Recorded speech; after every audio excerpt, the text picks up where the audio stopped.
சிவபெருமானுக்கு 3 கண்கள் இருப்பதால் திரிசூலம் என்றும் அழைக்கப்படுகிறார்.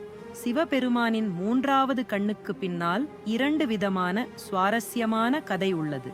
முழுமுதற் கடவுளான சிவபெருமானது தனித்துவ அடையாளங்களில் நெற்றிக் கண்ணும் ஒன்று. சிவன் தவத்தில் இருந்து இவரை எழுப்ப முடியவில்லை. அப்போது இவரின் தவத்தை கலைக்க காதல் கடவுளான காமாதேவி அனுப்பி வைக்கப்பட்டார். காமாதேவி இவரை அம்பு மூலமாக தாக்கிய போது இவர் தன் நெற்றிக் கண்ணை திறந்து காமராவை எரித்து சாம்பலாக்கினார். மற்றொரு கதை. ஒரு நாள் சிவன் தியானத்தில் இருந்தபோது அவனது துணைவி பார்வதி அவனுடன் விளையாட நினைத்தாள். பின்னாலிருந்து வந்து அவன் கண்களை தன் 2 கைகளாலும் மூடினாள். சிவனின் வலது கண் சூரியனையும் இடது கண் சந்திரனையும் குறிக்கிறது என்று நம்பப்படுகிறது. பிரபஞ்சம் இருளில் மூழ்கியதால் கண்களை மூடுவது எங்கும் குழப்பத்திற்கு வழிவகுத்தது.